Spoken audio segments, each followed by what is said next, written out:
Everyone, welcome back to my series classes. स्वागत है आपका अपने चैनल माय सीरीज क्लासेस पे। आज है 23 जुलाई और 23 जुलाई तक जितने भी इम्पोर्टेंट करंट अफेयर्स अभी तक बने हैं हम डिस्कस करेंगे इस वीडियो में। स्टार्ट करते हैं। स्टार्ट करने से पहले अगर आपको वीडियो अच्छी लगती है देखने के बाद तो लाइक करें, कॉमेंट करें, शेयर करें और माय सीरीज क्लासेस को सब्सक्राइब करें।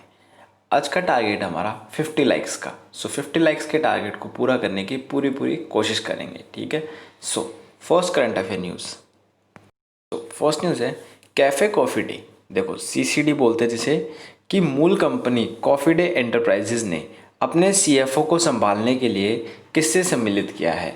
तो हाल ही में कैफ़े कॉफ़ी डे ने ईवाई इंडिया को सम्मिलित किया है। क्या है ईवाई इंडिया, जानते हैं इसको। तो देखिए, जो ईवाई इंडिया है, एक टीम ने उन सभी कार्यों को संभालना है जो एक मुख्य वित्तीय अधिकारी को संभालने की उम्मीद है। जो काम एक वित्तीय अधिकारी करता है वही काम कौन करेगा, ईवाई इंडिया करेगा, जिसमें वित्तीय प्रबंधन शामिल है।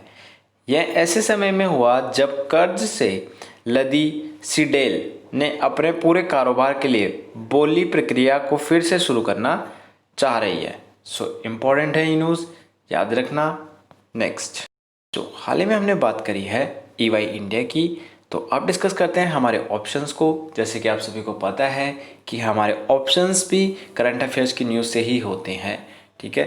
सबसे पहले करंट अफेयर न्यूज़ हमने डिस्कस कर चुके हैं। डिस्कस करते हैं वाडा को, ओमिडिया नेटवर्क इंडिया को और सीरम इंस्टीट्यूट ऑफ इंडिया को। देखिए, हाल ही में ओमिडिया ने एक पहल शुरू की है। क्या पहल शुरू की है, देखो, ओमिडिया नेटवर्क इंडिया ने एमएसएमईज और कोविड-19 से प्रभावित होने वाले प्रवासी श्रमिकों के लिए निर्माण समाधानों में निवेश करने के लिए एक पहल की घोषणा की है। क्या नाम है पहल का, रिजॉल्व इनिशिएटिव। रिजॉल्व इनिशिएटिव के तहत कंपनी ने 3.75 करोड़ रुपए से 15 करोड़ रुपए प्रति परियोजना के बीच फंडिंग की है। इतनी फंडिंग की है। यह पहल 12 से 18 महीने के समय से 30 पर केंद्रित होगी। वित्त पोषण के पसंदीदा सीमा प्रति परियोजना 3.75 करोड़ रुपए से 15 करोड़ रुपए के बीच होगी, ठीक है। ये न्यूज़ थी कहाँ से, ओमिडिया नेटवर्क इंडिया से। नेक्स्ट, अगर बात करें, सीरम इंस्टीट्यूट ऑफ इंडिया ने परीक्षण शुरू किया है। किस चीज़ का परीक्षण शुरू किया है, सीरम इंस्टीट्यूट ऑफ इंडिया ने अगस्त 2020 के अंत तक ऑक्सफोर्ड विश्वविद्यालय और एस्ट्राजेनेका द्वारा विकसित कोविड-19 टीके का परीक्षण शुरू किया है। देखो, ऑक्सफोर्ड ने वैसे बोला हुआ है कि मैं अगस्त या सितंबर तक दवाई दे दूंगा। उन्होंने दवाई देने के एक तरह से दावा रखा है, ठीक है। अब उन्होंने दवाई बना दी है, तो अब उसका क्या करा जा रहा है, परीक्षण किया जा रहा है। अगर सब ठीक रहा तो यह जून 2021 तक टीके को लॉन्च करेगा। ऑक्सफोर्ड विश्वविद्यालय ने सीरम इंस्टीट्यूट ऑफ इंडिया को टीका बनाने और आपूर्ति करने के साथ साथ 3 अरब की संयुक्त आबादी वाले 60 से अधिक अन्य देशों के साथ समझौता किया है, ठीक है। नेक्स्ट, बात करें वाडा की। वाडा न्यूज़ में क्यों है, तो हाल ही में देखो, वाडा ने भारत के डॉप परीक्षण प्रयोगशाला को निलंबित किया है। भारत के राष्ट्रीय डॉप परीक्षण प्रयोगशाला को 6 महीने तक की दूसरी अवधि के लिए निलंबित कर दिया गया है। इसे अंतर्राष्ट्रीय मानकों के अनुरूप होने के कारण निलंबित किया गया है। इससे पहले अगस्त 2019 में वाडा साइट विजिट के बाद निलंबित कर दिया गया था, जिसमें डोपिंग रोधी गतिविधियों को करने में रोकना शामिल था, जिसमें मूत्र और रक्त नमूनों के सभी विश्लेषण शामिल थे। नेक्स्ट क्वेश्चन है, मुख्यमंत्री घर योजना हाल ही में किस राज्य ने शुरू की है। तो ये मुख्यमंत्री घर घर योजना है, ठीक है। मुख्यमंत्री घर घर योजना, ठीक है। मुख्यमंत्री घर घर योजना 2 बार आएगा, ठीक है। किस राज्य ने शुरू की, तो ये दिल्ली के द्वारा स्टार्ट की गई, दिल्ली के कैबिनेट द्वारा। बात करते हैं इसके बारे में। देखिए, दिल्ली के कैबिनेट ने एक योजना को मंजूरी दी है। मुख्यमंत्री अरविंद केजरीवाल ने घोषणा की कि दिल्ली सरकार ने पात्र लाभार्थियों को राशन वितरण की मंजूरी दे दी है। इस योजना को मुख्यमंत्री घर घर राशन योजना के नाम से जाना जाएगा। इस योजना के तहत स्वच्छ बैग में गेहूं, आटा, चावल और चीनी पैक करके लोगों के घर घर तक पहुंचाए जाएंगे। पीडीएस दुकान से राशन लेना वैकल्पिक होगा। सो ये न्यूज़ थी कहाँ से? दिल्ली से। तो अब डिस्कस करते हैं हमारे ऑप्शंस को, जैसे तमिलनाडु, उत्तर प्रदेश, जम्मू कश्मीर और मध्य प्रदेश। इनसे क्या न्यूज़ है देखिए। तमिलनाडु सरकार ने हाल ही में एक वेब पोर्टल लॉन्च किया है। किसके लिए कराया वो वेब पोर्टल लॉन्च? देखिए, तमिलनाडु सरकार ने घोषणा की है कि असंगठित क्षेत्र के श्रमिक अब समर्पित वेब पोर्टल के माध्यम से राज्य द्वारा संचालित कल्याण बोर्डों में शामिल हो सकते हैं। सरकार ने एक सुरक्षित वेब पोर्टल labor.tn.government.in भी बनाया है, जिसके माध्यम से सेवाओं का आसानी से लाभ उठाया जा सकता है। तमिलनाडु सरकार असंगठित क्षेत्र के श्रमिकों के लिए सशस्त्र विभिन्न कल्याण बोर्ड चला रही है। तो और मैंने यहाँ पे एक चीज़ गलत बोली है, यहाँ पे है 17 विभिन्न कल्याण बोर्ड, ठीक है। तो 17 विभिन्न कल्याण बोर्ड चला रही है, ठीक है। नेक्स्ट, उत्तर प्रदेश सरकार ने संशोधित नीति जारी की। तो उत्तर प्रदेश से न्यूज़ है। उत्तर प्रदेश सरकार ने कोविड-19 संक्रमण से उभरने वाले रोगियों के लिए संशोधित निर्वाह नीति जारी की है। अब राज्य में किसी भी मरीज को निर्वहन करने के लिए नए दिशा निर्देशों का पालन किया जाएगा और रोगियों के बारे में जानकारी ट्रैक करने के लिए एक समर्पित वेबसाइट UPCOVID19tracks.in विकसित की गई है, ठीक है। नेक्स्ट, जम्मू कश्मीर से न्यूज़ है। वार्षिक अमरनाथ यात्रा रद्द कर दी गई है। तो जम्मू कश्मीर के राज्यपाल श्री गिरीश चंद्र मुर्मू, कौन है? गिरीश चंद्र मुर्मू की अध्यक्षता वाले श्री अमरनाथ जी श्राइन बोर्ड ने अमरनाथ यात्रा 2020 को रद्द करने का निर्णय लिया है। मुर्मू ने 21 जुलाई 2020 को श्री अमरनाथ जी श्राइन बोर्ड के 39वीं बोर्ड बैठक की अध्यक्षता की। पारंपरिक अनुष्ठानों के पहले की तरह ही किया जाएगा और सरकार छड़ी मुबारक करेगी। सो ये न्यूज़ थी कहाँ से? जम्मू कश्मीर से। नेक्स्ट है मध्य प्रदेश। हर हफ्ते 2 दिन की तालाबंदी, मतलब अब लॉकडाउन हफ्ते में 2 दिन रहेगा वहाँ। मध्य प्रदेश ने राज्य में कोरोना वायरस के मामले की उच्च घटनाओं वाले जिले में रविवार सहित हर सप्ताह 2 दिन के लिए तालाबंदी होगी। राज्य में कोविड-19 मामलों की संख्या 24,095 थी, जबकि मृत्यु का आंकड़ा 756 हो गया है।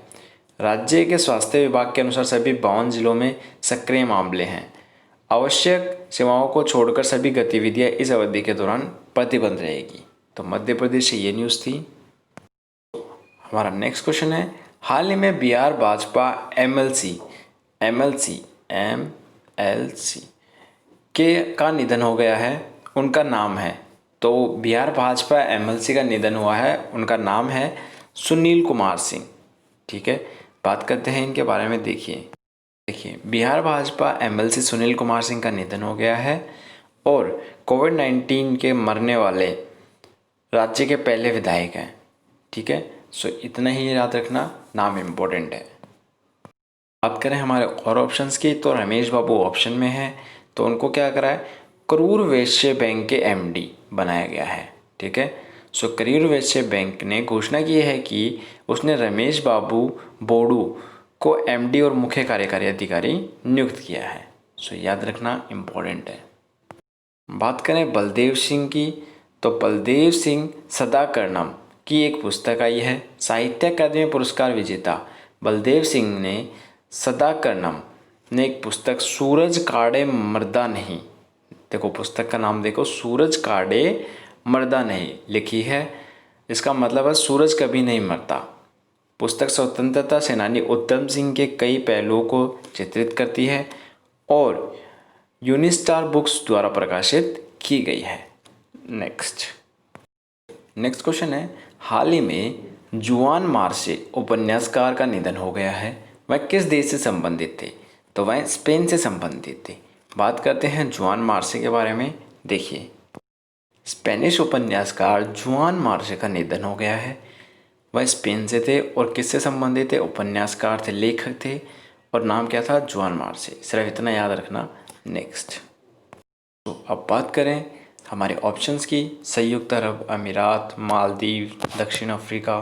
देखिए, हाल ही में बीसीसीआई ने यूएई में आईपीएल के लिए सरकार से मांगी अनुमति।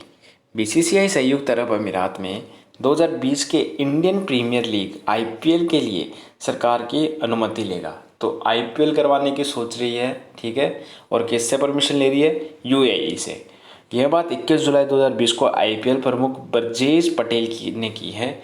वह 7 से 10 दिनों में अगली शासन परिषद की बैठक में इस मुद्दे पर चर्चा करेंगे। नेक्स्ट, मालदीव ऑप्शन में क्यों है? हाल ही में भारत मालदीव के बीच एक समझौता हुआ है, उस पर हस्ताक्षर हुए हैं। भारत और मालदीव ने राजधानी माले में आपातकालीन चिकित्सा सेवाओं की स्थापना के लिए एक समझौते पर हस्ताक्षर किए हैं। यह कई छोटी और मध्यम परियोजनाओं में से एक है, जिसे भारत द्वारा पड़ोसी देश के लिए लगभग 20 मिलियन अमेरिकी डॉलर के अनुदान सहायता के तहत वित्त पोषित किया जा रहा है, ठीक है। सो इनके बीच डील हुई है हेल्थ को लेके। नेक्स्ट, दक्षिण अफ्रीका न्यूज़ में क्यों है और करंट ऑप्शन में भी लिया हुआ है?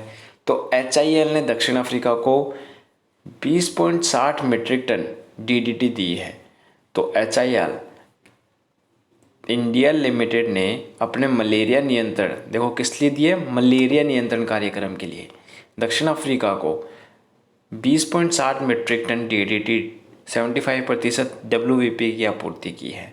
दक्षिण अफ्रीका का स्वास्थ्य विभाग मोजाम्बिक से सटे 3 प्रांतों में डीडीटी का उपयोग करेगा। तो ये न्यूज़ थी दक्षिण अफ्रीका से। अब डिस्कस करते हैं इंपॉर्टेंट वन लाइनर्स को। तो देखिए, एम्स दिल्ली शुरू करेगा एक राष्ट्रीय कार्यक्रम। क्या है कार्यक्रम? अखिल भारतीय आयुर्विज्ञान संस्था मीन्स एम्स, दिल्ली केंद्रीय स्वास्थ्य मंत्रालय और नीति आयोग के सहयोग से एक राष्ट्रीय कार्यक्रम शुरू करेगा। 22 जुलाई 2020 से कोविड-19 पर नेशनल क्लिनिकल ग्रैंड राउंड्स नामक ये कार्यक्रम शुरू होगा। तो आपको पता चल गया होगा कार्यक्रम का नाम क्या है? नेशनल क्लिनिकल ग्रैंड राउंड्स कार्यक्रम का नाम है। कार्यक्रम में परिकल्पना की गई है कि देश भर से हर डॉक्टर कोरोना वायरस रोगियों के उपचार में अपनी सर्वोत्तम प्रथाओं को सीखता है और उन्हें साझा करता है। नेक्स्ट वन लाइनर है, सरकार ने N95 मास्क को उपयोग के लिए खिलाफ चेतावनी दी है। तो उनका मानना है कि इससे कोविड-19 का संक्रमण नहीं रुकता, ठीक है। तो केंद्रीय स्वास्थ्य मंत्रालय ने लोगों को सांस लेने वाले वोल्वो वाले N95 मास्क को इस्तेमाल के बारे में कहा है कि वे कोरोना वायरस को फैलने से नहीं रोकता। नेक्स्ट वन लाइनर है, बैंकों ने 1.27 लाख करोड़ रुपए से अधिक के ऋण मंजूर किए हैं। 20 जुलाई 2020 तक बैंकों द्वारा 100% आपातकालीन क्रेडिट लाइन गारंटी योजना, क्या योजना का नाम देखो, आपातकालीन क्रेडिट लाइन गारंटी योजना के तहत स्वीकृत कुल राशि 1.27 लाख करोड़ से अधिक है। इसमें से 77,613 करोड़ रुपए पहले ही वितरित किए जा चुके हैं। नेक्स्ट, हाल ही में ऑक्सफोर्ड विश्वविद्यालय का परीक्षण सकारात्मक, क्या किस चीज़ के लिए? तो देखिए, एस्ट्राजेनेका और ऑक्सफोर्ड विश्वविद्यालय द्वारा विकसित एक कोविड-19 टीके की प्रारंभिक चरण के मानव परीक्षण डेटा से पता चलता है कि यह सुरक्षित है और कुछ प्रतिभागियों में हल्के दुष्प्रभावों के साथ एक प्रतिरक्षा प्रतिक्रिया को प्रेरित करता है। अच्छी बात है, ये धीरे धीरे कोविड-19 की दवाइयाँ बन रही हैं। ऑक्सफोर्ड ने भी दावा किया है कि वह जून 2021 तक दवाई को बना देगा। अगर ये दवाई जो परीक्षण पे चल रही है ये है तो ये जून 21 तक आ जाएगी। सरकार ने परिचालन मार्गों को अलग किया। क्या अलग किया? जहाज रानी मंत्रालय ने दक्षिण पश्चिम भारतीय जल में व्यापारी जहाज़ों और मछली पकड़ने के जहाज़ों के लिए परिचालन मार्गों को अलग कर दिया गया है। तो देखो, जो व्यापारी जहाज़ थे और मछली पकड़ने वाले जहाज़ थे उनके अलग अलग वो बना दिए उनके लिए रास्ते, ठीक है। तो मंत्रालय ने नौ परिवहन की सुरक्षा और दक्षता को ध्यान में रखते हुए ये कदम उठाया है। हाल ही में रेल मंत्रालय ने एक सम्मेलन आयोजित किया है। रेल मंत्रालय ने 21 जुलाई 2020 को निजी ट्रेन परियोजना पर एक पूर्व आवेदन सम्मेलन आयोजित किया है और मैंने आपको बताया था कि निजी ट्रेनें कब तक चलाई जाएंगी, ठीक है, कल के न्यूज़ में। तो मुझे कमेंट बॉक्स में कमेंट करके बताना कि कल मैंने क्या बताया था कि निजी ट्रेनों का वापस चलना कब, कौन सी ईयर तक पॉसिबल है, ठीक है। कमेंट बॉक्स में ज़रूर कमेंट करना। नेक्स्ट, तो जो लोग वर्क फ्रॉम होम कर रहे हैं तो उनकी क्या कर दी गई है, 31 दिसंबर तक बढ़ा दिया गया है उनकी अवधि को। तो कोविड-19 महामारी के कारण सरकार ने आईटी और बीपीओ, जो आईटी है और बीपीओ है, कंपनियों के लिए घर से काम करने के लिए कनेक्टिविटी मानदंडों को 31 दिसंबर तक बढ़ा दिया है। नेक्स्ट, सो ये थे हमारे आज के important current affairs. I hope so आपको पसंद आए होंगे, करंट अफेयर्स समझ में आए होंगे। और अगर आपको वीडियो अच्छी लगी है तो लाइक करें, कमेंट करें, शेयर करें और हमारे चैनल माई सीरीज़ क्लासेस को सब्सक्राइब करें। Thank you so much. Have a nice day.